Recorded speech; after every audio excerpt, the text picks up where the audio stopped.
Oh, my goodness, I think we have hooked up with Tim Brando, not just momentarily, but on the spot. And he is that a Louisville top? No.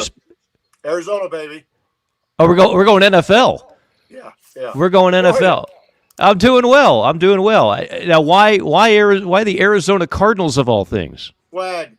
It's just swag. It's just free swag. Yeah. It's just free swag. Yeah. I'm calling the Browns Ravens this Sunday on national radio, and I've never done a game in Baltimore. And speaking of swag, like there's few players that I really get excited over, but Lamar Jackson is one. And when I saw the Cardinal, I started thinking Louisville. I started thinking Lamar. It's where my head was at. Yeah. I would actually get that swag. I would get I don't wear grown man's jerseys, but I would take a Lamar Jackson jersey and put it somewhere. He was phenomenal. I'm not a big jersey guy. Me neither. Except for guys like Jordan and Barkley, guys from my younger days, But I do, I if you're ever in my study, people say, "What is all that stuff?" And I'm like, "Well, it's stuff that matters to me." And some of it I accrued just by accident by playing in golf tournaments with guys and whatnot. But when I was in a position to bid on a Jordan jersey, I did, and I got it in a silent auction once. Nice.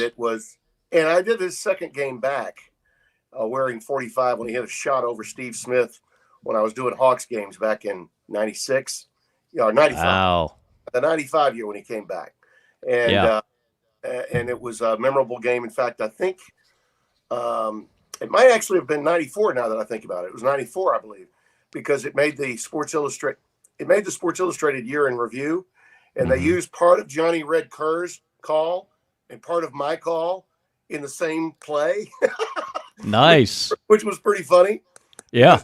Red was, "Oh, he's back," and I'm like, I'm doing the typical, right down the middle call. Right. It was kind of a cool thing to see. The total homer call versus mine, equally good, I think, depending on your preference. Right. But it was sort of fun. I'm a helmet guy. Yeah. I'm a helmet guy, and I'm a mic flag guy. When you've worked for as many networks as I have, collecting mic flags, the things we hold up on our microphone, I've always had a penchant for that. So I got a bunch of just things in here that matter to me. A few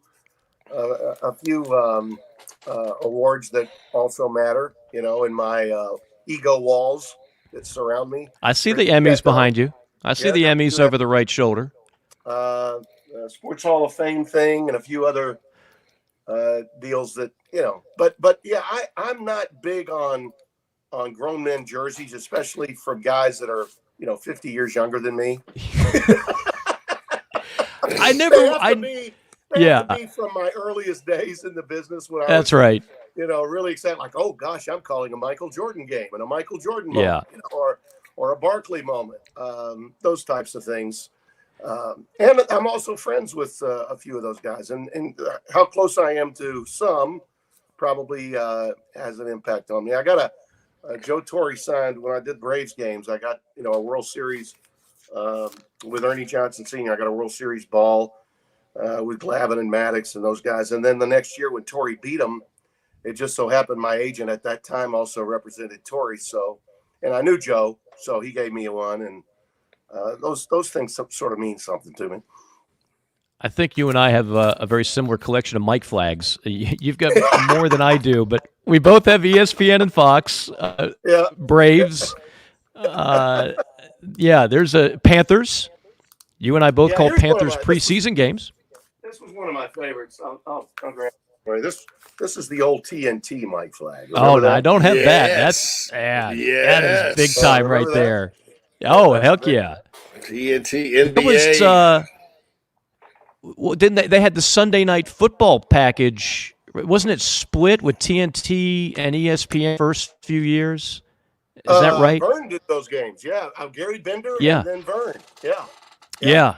And Gary's, I remember. That was. Brett is my spotter now. So, when CBS lost the NFL, Vern went over and did those. They had half the season, and ESPN had half the season. Remember that? That's right. That's right. Yeah. Absolutely. Yeah. And it's funny Vern. I'll never forget this. And Vern is just one of the nicest human beings on the planet.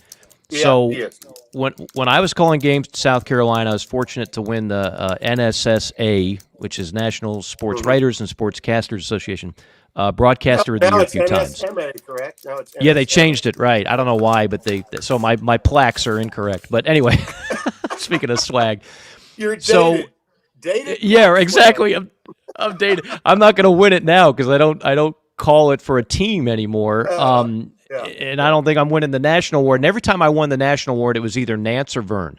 And one day I went up to Vern and I just said, I grew up watching you, et cetera, and I've enjoyed you on the SEC. And he said, well, I'll tell you a funny thing about that, Mike. The reason I'm doing SEC football is because they fired me from the NFL.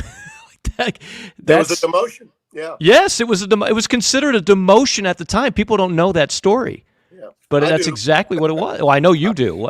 You know all these stories. But I don't think people realize that Vern, it's not like he went to his superiors and said, I've always wanted to do SEC football. Can I please have that package? No. Sean McManus had worked at NBC before he came to CBS. He loved Enberg, and Dick was suddenly available because they were ushering him out at NBC. And he thought that Dick had plenty of tread left on his tires, and to bring Enberg in at that time was going to mean a lot. He was trying to bring CBS Sport,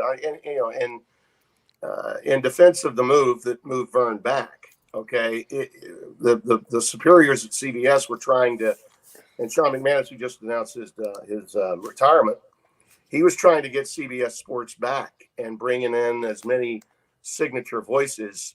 Really, in his mind, was important. I think in a lot of ways, my ascent at CBS when I went there in '96 was due in large measure to Fox taking the NFL away and all those guys leaving and going to Fox. And that enabled me to work bigger games in the NCAA tournament, work with Al McGuire in the regional finals, all those things. That was great for me. But when Sean started bringing in guys like Enberg, suddenly my place went down a peg. So you have to deal with that, and Vern's went down too. And you can make a case that Vern's every bit as legendary as Dick Enberg, but the one major difference was Dick had done all those Super Bowls, all those NCAA tournament finals at NBC, and Vern had been pretty much a career number 2 guy.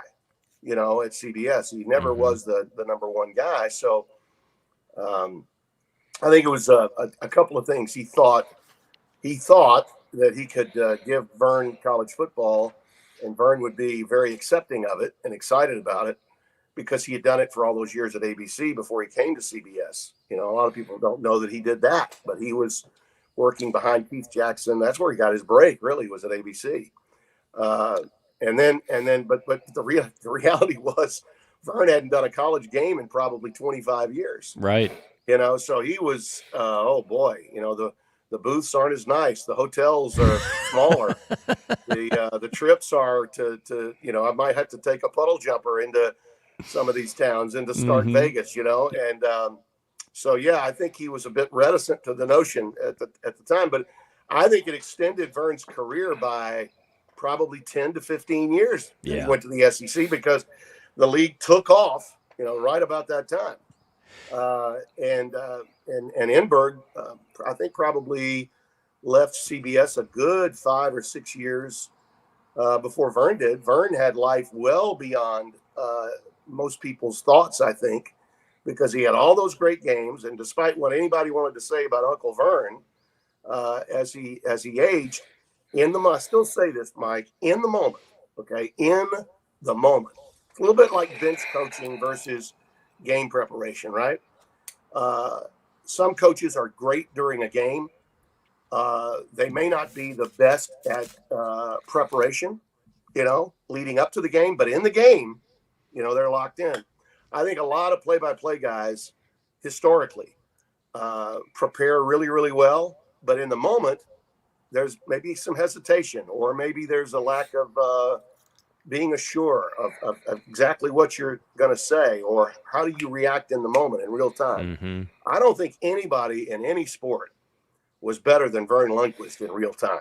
Yeah, to say just the right thing and also know what not to say at just the right time. Right. You nailed it, Tim, because he had his pauses and silence at times was like golden, especially calling the SEC football, because you'd hear like, all right, play, crowd, Vern, you know, and he didn't have to like, dude, that was all. And in basketball too. Right. Basketball too. I remember when South Carolina, he called the South Carolina Florida game when the Gamecocks went to the Final Four and beat them. I remember there's a dunk at the end that clinched it, and he said nothing until you heard the actual sound of the dunk, the garden going crazy, and then he did. And so I agree. And if they hadn't replaced him with Brad Nessler, who I really like, you know, I think those broadcasts would have taken a step back. No offense to Gary Danielson, who I also like, but I think they did a good job replacing an iconic voice for that broadcast. Yeah, and I helped by getting the hell out of there, right? So that was the right guy. I don't know, Tim, man. You've called a lot of games over the years that I absolutely love, so I don't know about that. I just you know, I'm mentioning that, JC, only because that was and it is something that will always follow me.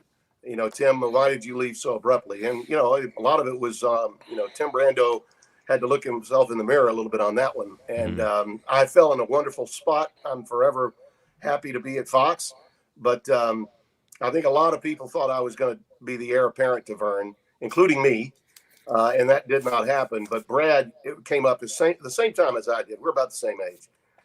He has a different approach to calling a game than I do. He's got great pipes, very laid back. You know, I'm a little more energized and enthusiastic, I think. But that's just who I am. That's our personalities. But he's got big pipes. Brad's Major. got big pipes. Major. He utilizes them great, and he's got great timing too.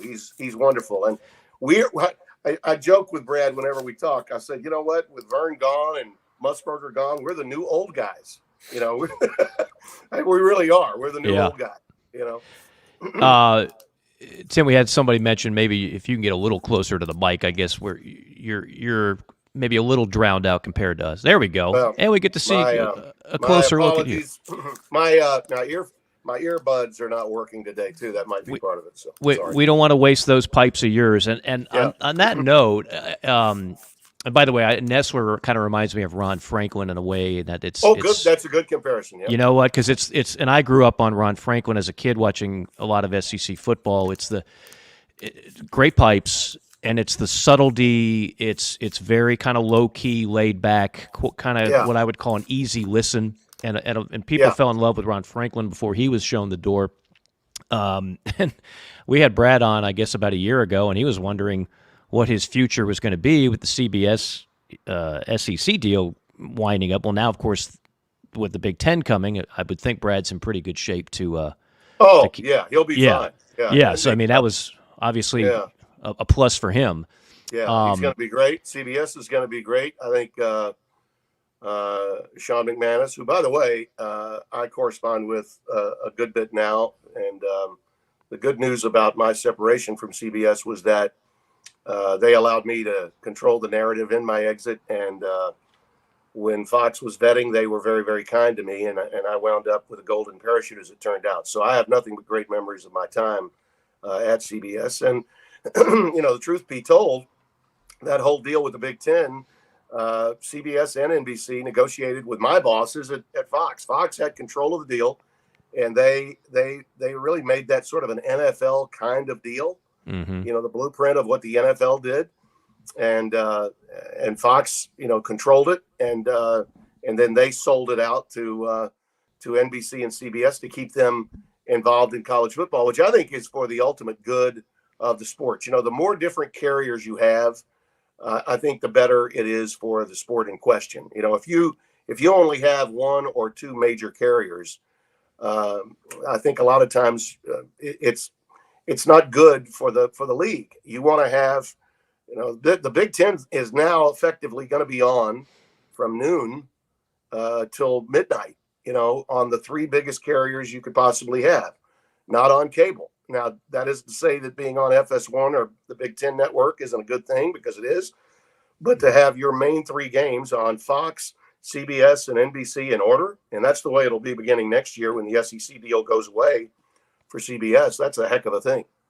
Yeah, and of course the SEC will be on ABC as well as and ESPN, and ESPN and SEC Network. Right. So it is weird that we've reached a point where basically we associate conferences with specific TV networks now, but that's kind of where we're at. And you've probably seen this. You no doubt will when you get back in the saddle in basketball. But I mean, the interesting thing is now social media wants to, they really want to begin guerrilla warfare, between announcers saying that we're in the tank for said league, right? That's who we work for, which is garbage.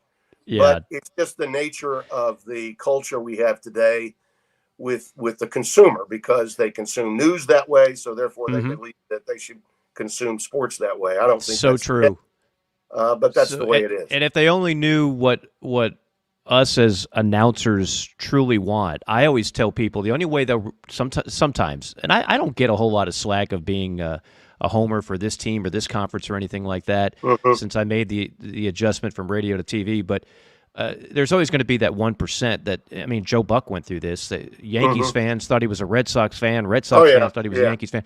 But I always tell people, think of it this way. Play-by-play guys and analysts, we are a selfish group. And here's what truly we are. We don't care who wins when we're doing the game on TV, on network television. Radio's a different deal when you're the voice of a team. We want the best game possible, because a great game makes us sound better, right?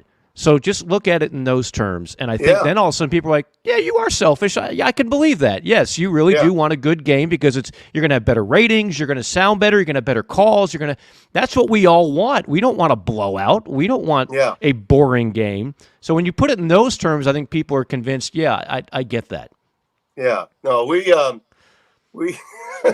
if anyone wants to charge us with being guilty of having preferences, okay, they should see us when our games end, and then we're watching the games of other networks and maybe games on our own network, that the outcomes, like for instance, we're in a 6-day hold last week for where am I going to be this week? I was either going to be at Oklahoma, West Virginia. I was either going to be there, or was it possibly Oregon and USC, or possibly a matchup with Kansas State. No, Texas and TCU. I think those were the sort of the three games that were maybe on the docket on a 6-day hold, depending upon who was picking first. Was it ESPN, ABC, or CBS? Which, as it turned out, ABC, ESPN picking first, so they got the Texas TCU game. So Oklahoma, West Virginia was the Big 12 game that was going to fall to Fox. We got 4 games. And so the question becomes, Tim, which game do you want to do? And Oregon, USC is a much better game right now than Oklahoma, West Virginia, because Oklahoma lost to Oklahoma State. The game's later, and it's a little more travel for me, but do I prefer doing the Oregon game at home against USC? Yeah, I do, because I think it's a late night game. It doesn't have to go up against the primetime audience that presumably Fowler and Herb Street have, and it's got major influence and impact on the national scene. Oklahoma, not so much now, because they've lost twice. They still figure into the Big 12 story, but not nationally after getting their second loss to Oklahoma State. So it's if we have any rooting interest at all, it's okay. Well, did that team stay clean? Yeah, they did. Okay, that's a possibility. I hope I get to go. That's right. Hope I get to go back to Austin. That's really all we care about, is to get potentially the best possible matchup, so that we go in with a storyline that can whet the appetite of the audience, and you don't have to sell it hard. Yeah. That's so true. Last week. We had a week with because of presumed World Series games. There were only 2 Fox games. I'm not going to do that game, so I have to go and do Michigan State and Nebraska on FS1, sort of the little noon game on cable, right? And Nebraska getting bowl eligible was about all we had as a storyline. That and speculation on the Michigan State scenario. So I've had great games all year. That was the first time that we had done a game at noon. First time we'd done a game involving a team with a losing record. And, you're going to have those on occasion, but I don't have it very often anymore, and that's a good thing. But that's what we want. We want the best possible game that we know we have a chance of getting. No doubt. That's all that matters to us. I mentioned I've got Browns-Ravens Sunday. I don't care about either team personally, but I'm pulling for the Browns and Ravens this past Sunday to win. Yeah. It gives me a better matchup next week. Again, absolutely. It's at that level, it's purely selfish. One more broadcasting question before we dive into a myriad of football topics, as many as we can with the time permitted. I mentioned my routine at the top of the show is always waking up and watching Game Day, and back then you were the original host, and that was my introduction to Tim Brando at a young age. And then so many of the quote-unquote formative years, and I say this not because you're on, I would say this if you were not on the show, you're one of the few people that are exceptional at being an announcer and a studio host. We have far too many studio hosts that go to their bosses now, and you know how this goes. Hey, I want to do play-by-play, and the bosses put them on there, and it's a substandard product. No, we're not going to mention names. So I watched you. I wish I could find the sounder. Everybody knows the CBS theme music, but when this music came on, and you're watching a game, and you're into the game, all of a sudden you hear da da da da da da da, and then it's you talking about some fly in the ointment upset that's going to rock the college football world. I don't know if you realize in the moment when you're doing that, what an impact every word you say about that break-in, that cut-in, it's mammoth. And you did that for I don't know how many years, and I just think back, like, that's what I remember you as much as anything else, those cut-ins, because they were so huge to what was going to shake down in November, December of college football. Yeah, you're a headline writer on television is what you are in that situation. Okay, make me take notice. Okay, what is important about the next 10 seconds that you're interrupting Vern for? Okay, right. And fans, especially in the South, really, you're interrupting for that. Get the hell off my lawn. Okay, so you had to make it sound as if it was something important, and I did. I mean, that was the science to it. I think a lot of times now, especially. No disrespect intended. I know you still work there. I think ESPN will break into games to show how much they've got coming up, and that's not a reason to interrupt a game. Here's a quad box of the games we've got coming up on our family of networks. 4 minutes left in the game. It's a one-score game. Please stop. Okay, so I understand when there's frustration from an audience when there's a cut-in during a game. And I would hate to be the host that's told to do that. But the hosts now are told to do that. When I was doing it, I would literally have to sell the producer on, hey, we really need to do this cut-in. We really need to do this. And they either acquiesced or they didn't. Sometimes we just didn't have time to do it, especially if a team was in hurry up, that kind of thing. But I always fashioned myself as a play-by-play guy, not as a studio host. But if I was going to be in the studio and that was where I was going to have to make my impact, I damn sure was going to do my best to have impact. And that meant speaking in absolutes and giving people a reason to want to know why what these next 10 seconds are about are important. And sometimes, and it really developed, I think, with Vern and Gary especially.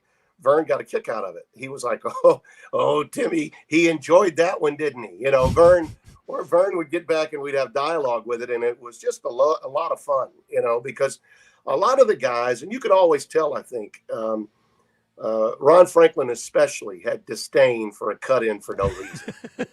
Ron, all right, let's go back to the studio. What do you have for us? And then here comes the cut-in. And they throw it back to him, and it would be, 2nd and 9 at the Gamecock 17. Well, he was classic, man. He was classic with that. He was that way with sideline reporters, too. I felt so bad, for whoever was doing the cut-in, whether it was Chris or Reese or whoever happened to be doing said cut in when Ron would throw it back to them, But Vern, what do you got? What do you got? Vern was always playful, and he would say, "Oh, Tim, he's got that Boise State fly in the ointment thing going again," which he knew was pissing off every Alabama fan in America, and I loved it. Okay, if I was pissing off every Alabama fan in America, selling Boise State as a undefeated on the blue turf that might get a BCS bid if they win out, oh my God, it was nirvana. Hey, I thought of you. Now, I do this every week since we became a visual medium as well on this podcast this year. I pick a different college football stadium as my backdrop every week. That is Yeoman Stadium. Speaking of the new home of the Green Wave as of about 10 years ago. They used to play in an empty Superdome, and way back when, the historic Tulane Stadium that hosted 3 Super Bowls. But they're one of those kind of fly in the ointment in the old days, they really could have been a fly in the ointment. I don't know. Now it's the goals of kind of a New Year's 6. But that kind of brings me to next year. They'll be back in it, though. That's right. 12. It's important, vital. Because you got to have one. They don't like being called Group of 5, but one of those will have a spot regardless. Yeah. If we keep the current format, the chances of getting 2 potentially could be there, especially if we go, as I believe we will in the new contract, to 16. I think we're definitely going to go to 16 in the new deal, which starts in 26. People have to understand they're starting this thing a year early, and the negotiations for the new television deal start, the following year. And I think that will be a 16-team deal, and the top 4 teams will get an extra home game. They won't get a bye. That's my belief. What is it? Where does that come from, your affinity? I know you went to a quote-unquote smaller school. Yeah. You've always can I get you another prop real quick? Let me show you. Yeah, please. Oh, this should be good. Is this a ULM helmet? No. This, my friend, is a fly in the ointment. Oh, an actual fly. I love it. Fly. Now, Gary Danielson's wife made this for me. I love that. Yeah, and when they went to the 14 playoff away from the BCS2, he was saying that meant rest in peace, fly in the ointment. Right. So I've lost the R. It's like a bad hotel sign, that says hotel instead of hotel. No agency. That should be RIP FIO, and the R and the O are both gone. They're both gone, but the spirit of the fly is still there. We did a college football preview show, and Gary presented me with this at CBS on the air. I've held on to it. One day I'm going to get the R and the O back, and I'll bring it back the next time I do a game involving potential fly in the ointment. Yeah. But where does your affinity for the little guy come from? Because you were always going back to your studio days. I just, going all the way back to ESPN, I would tell Bino, Bino, these teams that are really good know they've got no chance. Now, this was before we even had, a playoff. It was the Rose Bowl is going to have the Big Ten and the Pac-8, Pac-10 at that time. At the time, the Alliance, or let's see, what did we call them back then? We had the Alliance, and then we had Coalition. Coalition. Yeah. And I was like, those teams know they got a chance to play for a share of a championship. These other teams have no shot at anything. Right. And that's just fundamentally wrong. What other sport tells more than 50% of its clientele you can't play in our38 You can't be a part of the conversation. So I've been pounding the pavement, for 38 years that I've been doing this. This is no new thing with me, okay? When I say college football needs a czar, I said that in 2002 in the studio. And this NCAA thing with Michigan is further proof we need a czar. We don't need the NCAA as part of any kangaroo court that's screwing up our November to remember. And that's what we got with this back channeling of leaks to writers that's dominating the news when we should be talking about these great weekends. I can go big picture. I can make it for what's going on now. That's where college football just has never gotten it. And people are saying, well, the commissioner of the Big Ten, he could step in right now. He doesn't serve at the requests of the ADs or the coaches. He serves at the pleasure of the presidents. And until there's a notice of allegation sent to Michigan, and so far there hasn't been, there's no way they're going to deal with this now, any more than Mike Slive was going to do anything when everybody in the SEC was going apoplectic over the selling of talent by Mr. Newton of his son Cam, which everyone was crying he should be ineligible. And Gene Chizik didn't talk for a month, and we basically just had to grin our teeth and bear it for the last month of that season. And Auburn, last I checked, still has that national title. They haven't taken it away. Nobody's going to take that thing away. And they're not taking away Michigan's chance at a title this year. No, college football needs to govern. The one thing that Tony Petitti can do and should do, and Greg Sankey can do and should do, is understand that they need to convince the presidents of their institutions, okay? Because those are the ones they have to talk to. They need to make sure that they can talk to their presidents and say, you know what? We cannot count on the NCAA to get anything right. They screwed us on NIL. They screwed us on transfer portal all at one time. They don't have the best interests of college football at heart or in their soul. We need to take control. Let them run the basketball tournament. We can take that money from them for that, finance all those non-revenue producing sports. But by God, when it comes to football, that's our domain. We govern it ourselves. We govern it ourselves. And if that means putting together your own enforcement committee, your own infractions committee, you got to meet and settle on that and do something about it. And that way college football can be in charge of itself, because the NCAA doesn't give a damn. They don't give a damn about what's going on with college football. And they haven't since they lost their financial monopoly way back in 1984 when I was breaking into this business. I wouldn't have had a job doing College Game Day if not for the universities of Georgia and Oklahoma winning that lawsuit. But that lawsuit number was 3-2 in the Supreme Court. This decision by the Supreme Court that effectively ruled the NCAA null and void was 9-0. Yeah. Now think about that the Supreme Court could be unanimous in one thing. It's the neo-colonial actions of the NCAA and how they have been operating completely anti-Sherman Act forever. Get the hell away from them and run your own business. That's what they can do and what they should do. I think we're a lot closer to that than ever. I do too. It's just a matter of time that the stakes are too high and too big to be messing around with. Basically, the NCAA, in my mind, now is nothing more than an event planner for the other 87 sports for a championship, and they're good at it. They're good at that, by the way. That's their strength. That's what they should do. Yes. Yeah, but just stay out of football. And by the way, 2032, they got to negotiate that new deal with Turner and CBS, and if not them, somebody else. If they want to stay in business, they need to start, planning for that. Plan on it and get that done. I wish them all the best with it. But, and again, my comments in the last week or so that I'm no doubt you guys have read, I have no quibble whatsoever, JC, you're a writer. I have no quibble with anonymous sources. None. I don't.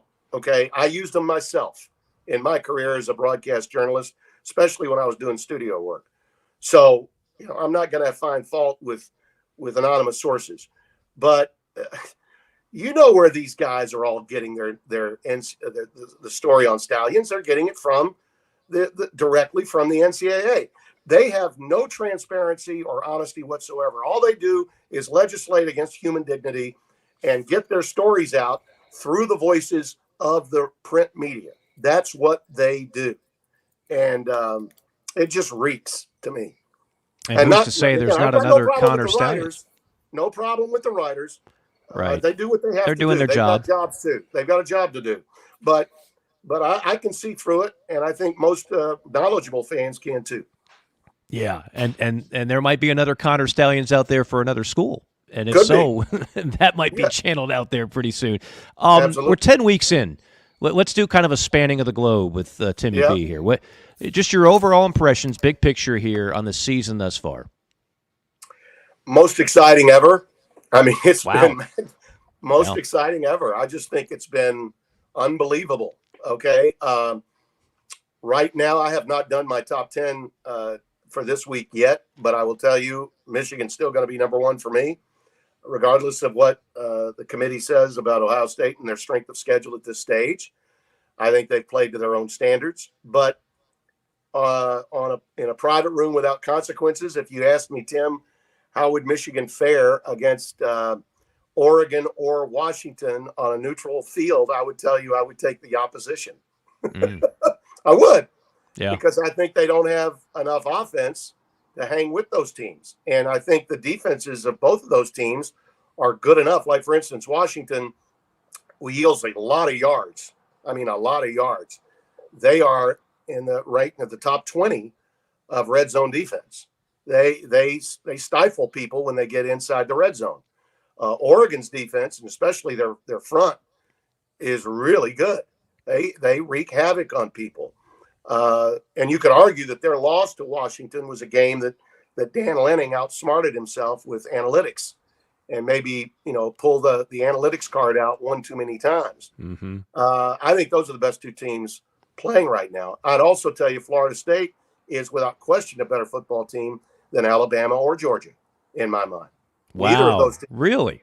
Yeah, absolutely. I mean, Alabama, if Alabama doesn't knock the LSU quarterback Daniels out of that game, you're going to tell me they stay stuck on 28? I don't think so.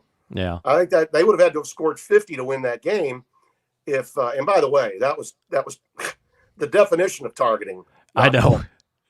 Why is the rule there if you don't call it? Why is it there? Exactly. Why is it there if you're not going to call it? And it's not as if Dallas Turner hasn't done that many times before. Okay. Yeah. So, I mean, it is what it is. Okay. I give Nick a lot of credit and his offense credit for improving. Milroe has really improved. Mm-hmm. But LSU has an historically bad defense, and it showed again. And that's the reason. What was it, 13 for 15 on third down conversions for Alabama? Insane. It was a Milroe run almost every one of them. Almost every time. And it didn't matter whether it was 3rd and 8.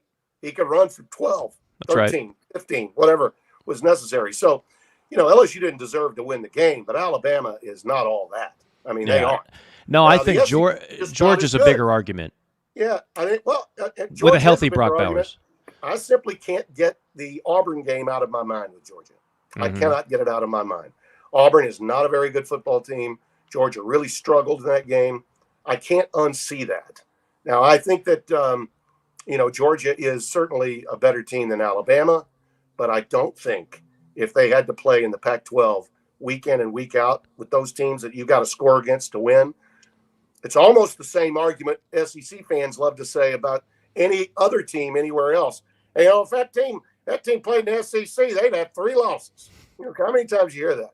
I'm telling you right now, if Georgia were playing and Alabama were playing against teams like Oregon, Oregon State, Washington, I mean, they'd have at least lost a couple of times because on that note, you got to have dynamic talent at wide receiver. And with Bowers gone, Georgia is getting by in my mind. They're physical, yes.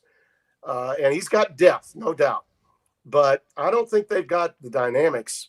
They don't have one receiver that mirrors Marvin Harrison at all. That's why Ohio State's where they are. They've been carried by Marvin Harrison. They're not that good. I think the magic of Georgia, I don't think it's Kirby's most talented team. I think the magic of Georgia is that you just got a bunch of guys that know how to win. Yep. I mean, that's what they're used to. It's the culture of it. The moment's never going to be too big for anybody on that sideline because they've all been there, done that. That's invaluable, and that's right. I'm with you. I don't think it's Kirby's most talented team. I don't see I don't think there's a truly great team in college football this year. I don't think there's an LSU a few years ago with Joe Burrow. I don't think there's a Georgia with the first Kirby title. But that's what's going to make the playoff, presumably. Maybe more intriguing than in years past. I just think the body of work for Florida State is so much more convincing to me than either Alabama or Georgia. It is. I mean, look at who they played, and look who they played by choice. The playing LSU was a choice. It was a choice last year. It was a choice this year, and now they followed up on it. And they got the best transfer portal player ever, maybe I mean, yeah. Keon is Coleman. just incredible. Yeah. From Louisiana, your home state there. Yeah. By way of Michigan State. You want to know why Mel Tucker got, $9.5 million for 10 years? Him. That guy. I'm still wondering how Mel Tucker got $9.5 million from anybody, but that's a whole other story. Well, I'll tell you how it happened, okay? Because he's friends of mine, and I saw him again this week. Tom Izzo loves college football. He loves it. The new football facility at East Lansing is going to have his name on it. His walk-on, multi-millionaire, billionaire, Matt Ishbia, who was on that team that won the national title as a walk-on, funded that, really funded that 9.5, 10-year deal. And the reason was they were convinced, and Tom, I think, was part of it, they were convinced that they let Saban go to LSU when they didn't have to, that they could have ponied up enough money to hold on to Nick at Michigan State. And it was just a damn shame that they didn't do it at that time. So rather than lose Mel Tucker to some other entity, let's pony up that cash now and just get him out of the equation with any other hot seat that ever happens. I believe in my heart of hearts, that's why it happened. I think you're right, but Saban's track record compared to Mel Tucker's at that stage, to me, that's night and day. But remember who he worked with, though. Remember who he worked with. Well, he worked with Kirby Saban first. And with Kirby. He was with Kirby, with Nick. Yeah. You take those two and that pedigree, the resume looked really too good. And if you've ever sat down with Mel, and I have on many occasions, he's a deep thinker. He's measured, much like Saban is measured when he's talking, and he's and he has, I think, a great mind in terms of how to connect to today's player. It's a damn shame what's happened to him. Yeah. I think that he'll win his case, his wrongful termination suit, or at the very least, he'll get a great settlement. This probably has settlement written all over it. I think will never get to court, but he'll win a settlement, and it'll be a big settlement financially.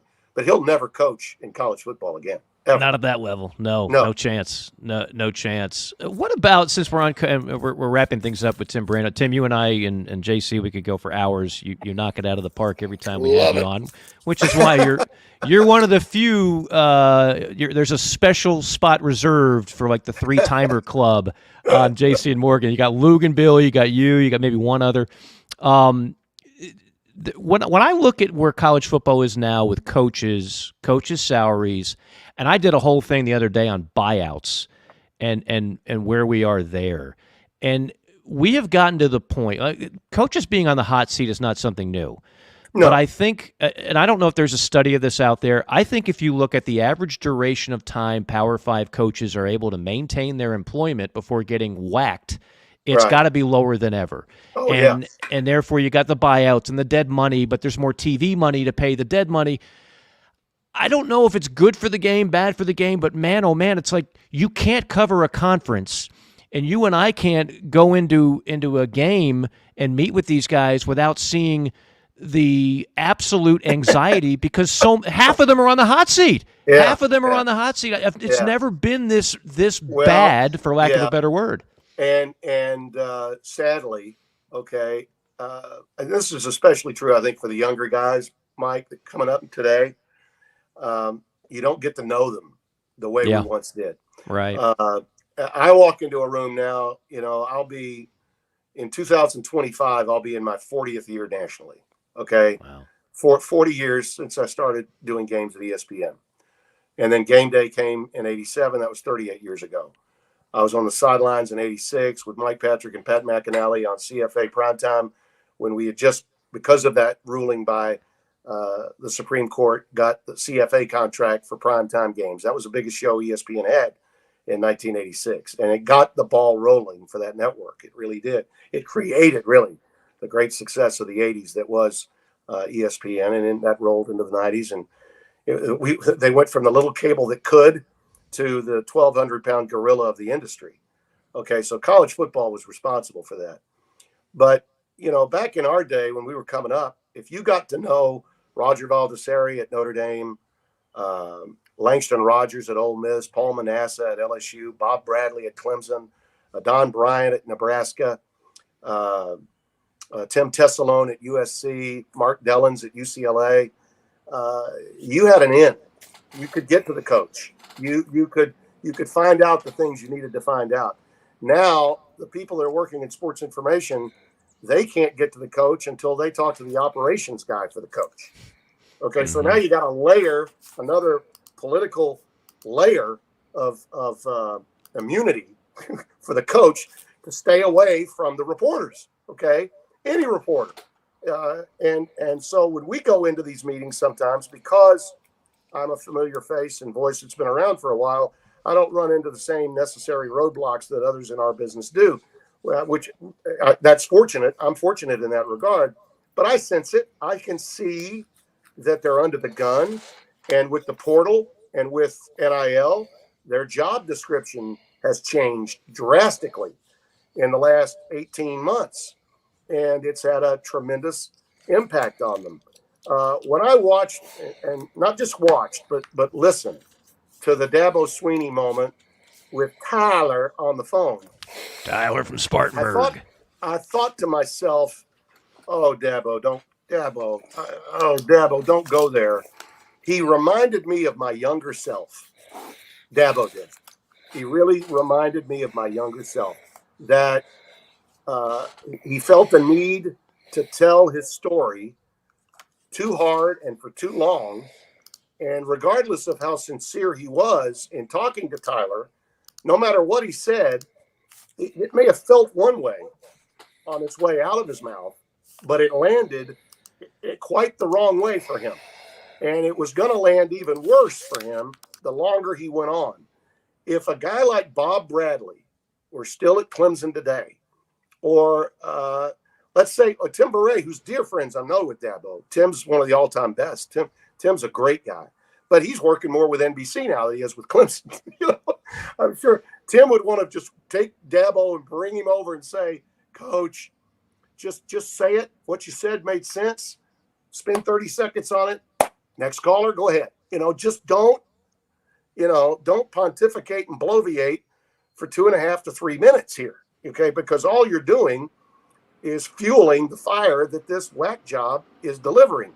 And the point on all of this is, Mike, we've got sports information directors that live in fear of the coach, who are scared to talk to us legitimately about what's going on with the team for fear that the coach might find out. We got, even this year, Saban pulled something with his depth chart that he never does. Okay, he did a Jim Harbaugh impersonation with his depth chart and then condemned the local media at Alabama about it, for Christ's sakes. Just bullying the local media. Well, Nick, you're better than that, Nick. Why do that?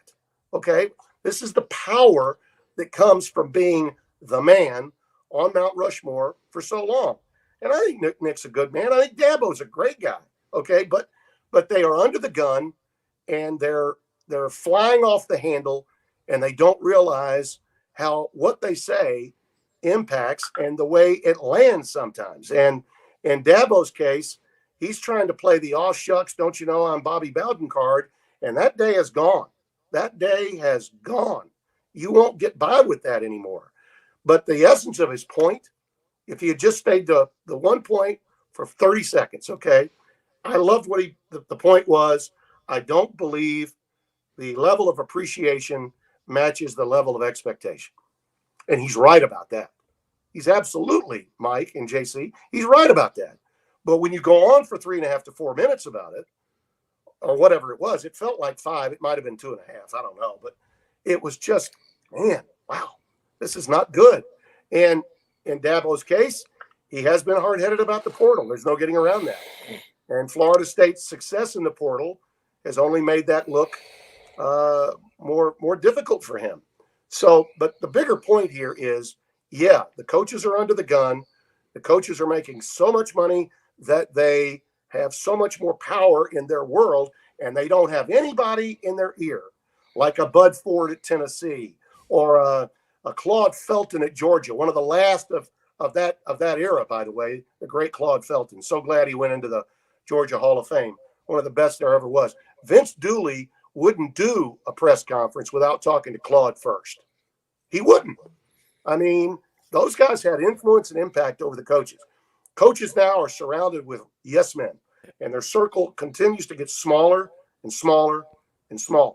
And that's why they're at odds so many times with those in the media. And when you're doing a live show where you're taking callers, you're really opening yourself up to that kind of thing. But Spencer and I were talking about that this week, and I said, Dabo, God bless him, he reminded me of the younger me, because in the end, nobody really cares, Dabo, how hard you had to work or how little money you made in the beginning. They just see you now. And if I tell my story without somebody asking me about it, people are going to say, yeah, Brando, we know it all started on a 1,000-watt station in a cherry picker in Plaquemine, Louisiana. Nobody cares. Nobody cares. Well, and the thing is that the money is greater than it's ever been. The social media exposure has changed the landscape of everything. And if I were to have to take one adjective to describe the mindset of coaches today, no matter how much money they're making, and even the most successful ones, when we're around them, very often they're miserable. Yeah. What the portal and NIL have done, whether you're for it or not, doesn't matter. The impact on their jobs and their overall kind of status of mood, the impact of that is it's almost indescribable. Yeah, and so it's a different deal. You know who's having a good time, fellas, that are coaching college football now? The guys that spent time in the NFL and came back. Chip Kelly looks at this entirely differently. Matt Rule, I just saw Matt for the first time at Nebraska. He's loving it, okay? Because he found out in the NFL that he was not suited to that game and that he wasn't changing lives of people in that game the way he could change lives in college football. Okay, those guys that have been on the other end of it and have seen that they weren't necessarily good fits there. The job itself now is a little bit more like the NFL because the portal is a little bit like free agency. Who are you going to pick up? Who can you add to the mix?